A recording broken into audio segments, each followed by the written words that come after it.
Bonjour à tous et bienvenue dans ce premier épisode de la programmation avec Scratch. Je m'appelle Eskimon, je suis développeur de logiciels et créateur de tutos depuis environ une douzaine d'années. Et aujourd'hui, je vous propose qu'on aille ensemble découvrir le monde de la programmation avec le logiciel qui s'appelle Scratch. Scratch, c'est un petit programme qui vous permet de lui-même réaliser des programmes. Ça a été créé par la célèbre école américaine MIT et c'est disponible directement en ligne sans rien avoir à installer sur votre ordinateur. L'attrait de ce logiciel, c'est qu'on n'a pas besoin de savoir programmer, on n'a pas besoin de savoir coder avec des caractères, des lignes de code. On fait tout directement avec des blocs qu'on va empiler les uns à la suite des autres pour faire des opérations logiques. C'est excellent pour apprendre la programmation, pour apprendre la logique derrière la programmation, pour derrière aller plus tard travailler avec des vrais logiciels, faire nous-mêmes nos propres programmes. Ce que je vous propose, c'est qu'aujourd'hui, on découvre comment fonctionne ce logiciel. Scratch, vous pouvez le trouver directement en ligne, à l'adresse scratch.mit.edu. Le lien sera dans la description de la vidéo. Ce programme, comme je vous le disais, on peut le trouver directement en ligne. Si vous allez à cette adresse-là, il va s'ouvrir directement dans votre navigateur. Rien besoin d'installer. Si vous préférez l'installer, c'est aussi possible. Si vous allez vous promener sur le site, vous trouverez des liens pour le télécharger. Pour le tuto, je me contenterai de la version en ligne puisqu'elle est exactement en tout point identique à la version que vous pouvez télécharger. Ce programme, il se découpe en plusieurs morceaux. Tout d'abord, sur la gauche, vous avez une catégorie qui s'appelle mouvement, apparence, son, événement, etc., etc. Cette colonne, ça va être les différentes catégories d'actions qu'on va pouvoir faire dans notre programme. À la fin, le but de notre programme, ça va être d'être capable de déplacer le petit avatar, ici, qui s'appelle Scratch, le petit chat qui s'appelle Scratch. On verra qu'on peut en rajouter d'autres personnages pour faire d'autres programmes. Une fois qu'on a vu cette colonne-là, on voit juste après qu'on a une colonne avec intitulé mouvement. En réalité, elle ne s'appelle pas juste mouvement. À l'intérieur, si vous faites défiler, vous voyez qu'on trouve différents blocs. On aura un bloc avancé de 10 pas, tourné vers la droite de 15 degrés ou tourné vers la gauche de 15 degrés, etc., etc. Si vous descendez un petit peu, vous voyez qu'ensuite on passe dans les actions qui s'appellent apparence. Dire bonjour pendant 2 secondes, etc. Et donc, en fait, vous êtes en train de défiler toutes les actions possibles qui sont faisables par notre petit avatar. Donc on a des mouvements, de l'apparence, jouer des sons, des événements pour réagir par exemple quand vous cliquez ou quand vous appuyez sur la barre d'espace de votre clavier, etc., etc. Au milieu, vous avez un espace de travail. Cet espace de travail, ici, il va vous permettre de créer votre propre programme. C'est ici que vous allez faire votre propre programme. Par exemple, si vous mettez une action avancée 10 pas, donc vous la sélectionnez, vous la faites glisser dans l'espace de travail, votre petit chat, quand vous cliquez dessus, il fera 10 pas. Et il se déplace vers l'avant de 10 pas, la fenêtre de droite. Ce que vous pourrez faire, c'est mettre d'autres actions. Vous voyez, à chaque fois, en faisant glisser sur le tableau, en faisant glisser dans l'espace de travail, vous pouvez rajouter des actions. Ces actions-là, vous pouvez les mettre les unes à la suite des autres. Parce que c'est là la science derrière le programme, quand on fait un programme informatique, c'est d'enchaîner de manière logique des actions pour avoir un résultat. Donc là, par exemple, si je veux faire avancer mon petit chat 3 fois de 10 pas, je peux mettre une action avancée de 10 pas, puis, avec le petit système d'accroche qui sont sur les actions, donc vous voyez, il y a un petit crochet ici, je peux accrocher les actions les unes à la suite des autres. Les déplacer en mettant au milieu, au-dessus, selon ce que vous avez besoin. Et donc quand j'ai fait mes 3 actions, si je clique dessus, on voit que mon petit chat se déplace plus, puisque maintenant il fait 30 pas, au lieu d'en faire juste 10. Si je veux plus d'une action, je la prends et je la remets dans la colonne. Et comme ça, elle s'en va. Le prochain espace de travail que je vais vous présenter, c'est ici, c'est la zone de résultat. La zone de résultat, c'est là où votre petit chat, ou votre avatar, va se déplacer. C'est là où on va avoir le résultat de notre programme.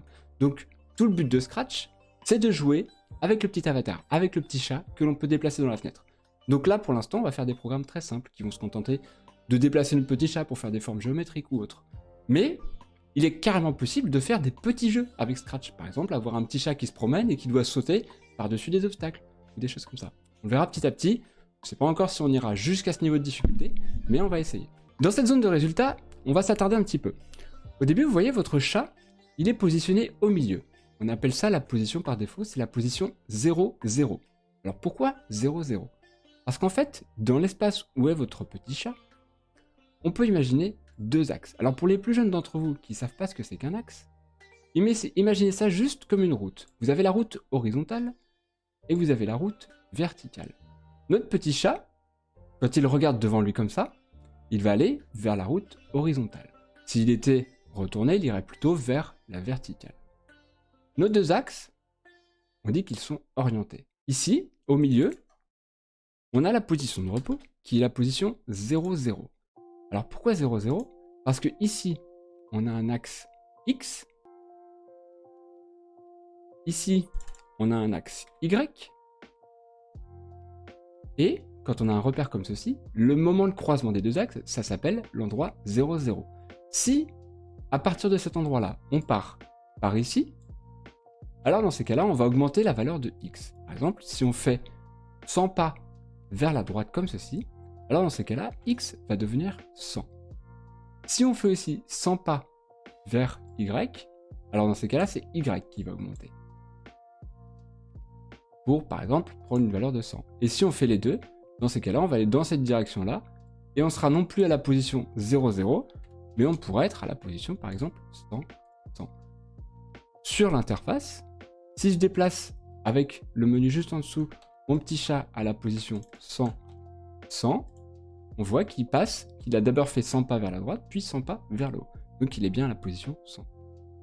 Si jamais votre petit chat, vous l'emmenez plutôt par là, dans ces cas-là, les coordonnées de votre petit chat, X et Y, seront négatives. Ça fonctionne exactement pareil, sauf qu'il faut rajouter le symbole moins devant. Moins 100 et moins 100. Là, notre petit chat, il est de l'autre côté. C'est pareil, mais juste avec un moins. On passe de l'autre côté de notre axe. Encore une fois, pour les plus jeunes, je comprends que ça soit un peu compliqué, les histoires d'axes et de repères, mais vous inquiétez pas, on s'en servira pas énormément, on va essayer de faire des choses plus simples que ça. Et c'est juste important pour ceux qui sont un peu plus avancés, qui savent ce que c'est que tout ça, de savoir que ça existe. Donc ça, c'était nos zones, nos résultats. On peut manipuler directement la position du chat avec XY. On peut changer sa direction avec le petit outil qui est là, et changer la taille aussi de notre avatar. La dernière chose qu'on peut faire dans cette zone-là, ça va être de pouvoir manipuler notre chat ou l'arrière-plan. Par exemple, ici, vous pouvez changer l'arrière-plan pour, par exemple, mettre un terrain de baseball. Et dans ces cas-là, jouer avec notre petit chat sur le terrain de baseball pour qu'il aille donc, de cette base à cette base, ou alors mettre un autre petit chat ici qui balancerait une balle, on peut imaginer des choses comme ça. Et donc, pour rajouter d'autres avatars sur votre scène, vous cliquez sur le bouton ici, et ici, vous pourrez ajouter d'autres avatars. Par exemple, on parlait juste avant de rajouter une balle. On peut cliquer sur la balle, et dans ces cas-là, on se retrouve avec deux choses sur notre scène. Notre petit chat et notre balle. Vous voyez, si je clique sur la balle, dans ces cas-là, c'est celle-ci qui est sélectionnée dans la zone de travail. Et si je clique sur le chat, dans ces cas-là, c'est lui qui apparaît dans la zone de travail. Cela signifie qu'on peut faire un programme pour le chat et un programme pour la balle. Si je clique sur la balle, vous voyez, mon programme a disparu, puisque maintenant je travaille pour la balle. Donc je peux faire un programme pour la balle ici, et un autre programme pour le petit chat. Je vais faire un programme un peu plus compliqué ici. Voilà. Donc là, le petit chat, il fait 3 fois 10 pas vers la direction qu'il regarde. Et notre balle, elle fait juste avancer de 10 pas. Donc elle va juste se déplacer un petit peu. Vous voyez? Là, j'avance que la balle. Si je sélectionne le chat, j'avance le chat. Donc ça, c'était pour l'interface. Voilà. C'était l'important aujourd'hui pour moi de vous faire découvrir tout ça. Ce que je vous propose, avant la prochaine séance, c'est que vous alliez jouer un petit peu avec tout ça, justement. Que vous découvriez un petit peu comment fonctionnent les différentes choses.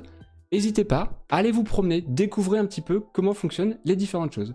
Par exemple, si je prends la balle ici, je vais reprendre le chat plutôt. Si je reprends Abby, prenons Abby. Par exemple, Abby, on pourrait s'amuser de lui dire de faire 10 pas, puis de faire une rotation de 45 degrés. Cliquez un petit peu tôt. Hop, revient comme ça. Hop, on pourrait lui imaginer de faire ça. Puis de refaire encore 10 pas.